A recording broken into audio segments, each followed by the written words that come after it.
ভালোবাসা বড়ই অদ্ভুত। কচুর শাক খেয়ে প্রশংসায় পঞ্চমুখ। আসসালামু আলাইকুম প্রিয় বন্ধুরা, সবাই কেমন আছেন? দুদিন থেকে প্রচুর গরম পড়েছে। যে যেমন পারেন এখন অনেক সস্তায় ফলমূল পাওয়া যাচ্ছে, লেবু পাওয়া যাচ্ছে, শরবত, এগুলো একটু বেশি বেশি খাবেন। যাই হোক, আমি এখন রান্নাবাড়ি করতে যাব। এই তো আমাদের মেয়েদের ডেইলি রুটিন, যেই কাজগুলো সকাল থেকেই শুরু করতে হয়। আমি একটু খেয়ে নিলাম, চা খেয়ে তারপরে কাজে হাত লাগিয়ে দিলাম। এই তো কচুর শাক, যে কচুর শাকের কথা বলছিলাম। আমার বাসায় আজ ৫-৬ বছর আগে এক লেবার কাজ করতো, মানে বাড়ি বাড়ানোর সময়। সেই লেবারের কাছে আমি আবার একটু কচুর শাক খেতে চেয়েছিলাম। উনি ভালোবেসে আমাকে কচুর শাক এনে দিয়েছিল, যে ভাবি আপনার কচুর শাক। তো আমি রান্না যেহেতু করেছি, লেবারদের জন্য রান্না করতে হতো, তো কচুর শাক রান্না করে আমি তাদেরকেও খেতে দিয়েছি।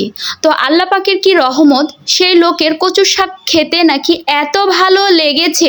আমি আজকের মতোই সাধারণ করে রান্না করে দিয়েছিলাম সেদিন। তাই সেই দিন আমি ঠিক যেভাবে সাধারণভাবে রান্না করেছিলাম, আজকেও ঠিক সেইভাবে রান্না করছি, কোনো কিছু ছাড়া। একদম শুধুমাত্র পেঁয়াজ, রসুন, কাঁচামরিচ, কোনো চিংড়ি মাছ না, ইলিশ মাছ না, শুটকি মাছ না, নাথিং, কিছুই না। ওনাকেও এভাবেই আমি রান্না করে দিয়েছিলাম, মানে উপস্থিত রান্না ছিল আর কি। উনি যে কচুর শাক নিয়ে আসবে আমি জানতাম না।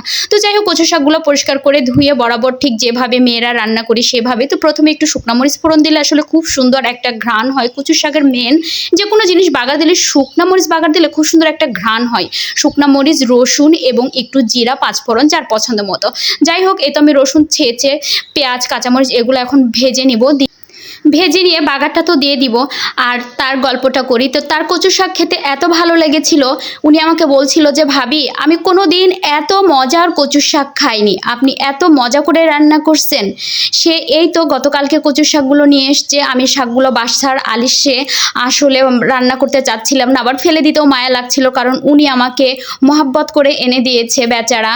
তো আল্লাহ যাই হোক, তাকে ভালো রাখুক। সে এখনও তার ভালো লাগার জন্য সে কচুর শাক নিয়ে আসে, যে ভাবি আমি কখনোই এত টেস্টের কচুর শাক খাইনি, আপনি কি দিয়ে রান্না করলেন, এত মজা হয়। তো আমিও আসলে কিছু দিয়ে রান্না করিনি, এই তো যেভাবে রান্না করেছিলাম বন্ধুরা, সেটাই আপনার সাথে শেয়ার করলাম। আমি আসলে বলি কি, রান্না মনে হয় আল্লাহ পাকেরই একটা রহমত। তা না হলে আমি তো খুবই অল্প মশলা দিয়ে রান্না করি, আপনারা দেখেন।